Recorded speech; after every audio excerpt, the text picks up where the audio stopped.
किसी गांव में एक कारीगर रहता था जिसका एक लड़का था। कारीगर अपनी छोटी झोपड़ी में टोकरी बनाता था जिन्हें वह 20-20 रुपए में बेचा करता था। अब कारीगर बूढ़ा हो चुका था। उसने सोचा कि मैं अपने बेटे को यह टोकरी बनाने का काम सिखाता हूँ।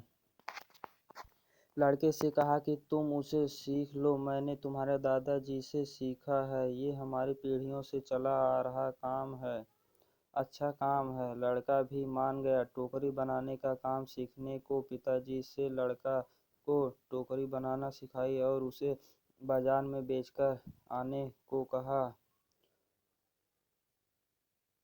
लड़का टोकरी को लेकर बाजार गया और बेचकर आया ही था। पिताजी ने पूछा कि उदास क्यों हो? लड़का बोला कि मेरी बनाई हुई टोकरी केवल 10 रुपए में बिकी। पिताजी ने कहा, चलो कोई बात नहीं, आज तुम्हें और अच्छी टोकरी बनाना सिखाता हूँ। पिताजी ने और अच्छी टोकरी बनाना सिखाई और उसे बाजार में बेचने को कहा। लड़का टोकरी लेकर बाजार गया और अपनी बनाई टोकरी को 15 रुपए में बेच आया। लड़का अब भी उदास था। पिताजी ने फिर उदासी का कारण पूछा तो लड़के ने कहा कि टोकरी केवल 15 रुपए में बिकी है। पिताजी ने कहा, कोई बात नहीं, धीरे धीरे तुम्हारी बनाई हुई टोकरी अच्छे दामों में बिकने लगेगी। तुमने अच्छे से टोकरी बनाना सीखते रहो। पिताजी ने और अधिक अच्छी टोकरी सिखाई और टोकरी बनाकर बेचने को कहा। लड़का बाजार गया और उस दिन उसकी टोकरी 30 रुपए में बिकी। लड़का बहुत खुश हुआ। पिताजी ने पूछा कि आज कितने रुपए में टोकरी बेची? लड़के ने कहा, आज मेरी बनाई टोकरी 30 रुपए में बिकी है। पिताजी ने यह सब सुनकर लड़के से कहा, बहुत अच्छा है, चलो आज तुम्हें एक टोकरी सिखाऊंगा जो 40 रुपए में बिक सके।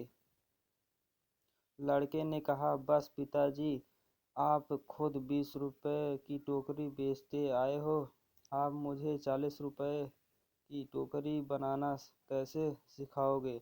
आप रहने दो, आपसे ज़्यादा रुपए की टोकरी तो मैं बनाना जानता हूँ।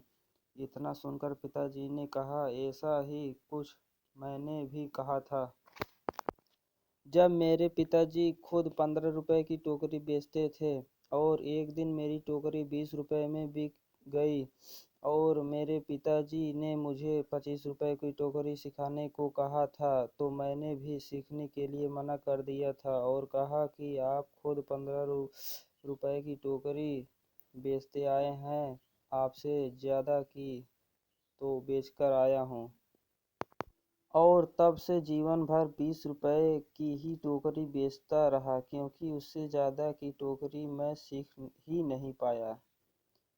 ये कहानी हमें सिखाती है कि हमें थोड़ा सा सीखने पर यह घमंड नहीं होना चाहिए कि अब मैं सब कुछ जानता हूँ, क्योंकि ऐसा हो सकता है कि हर कोई कुछ न कुछ आपसे अधिक जानता हो। हमें हमेशा कुछ न कुछ सीखते रहना चाहिए।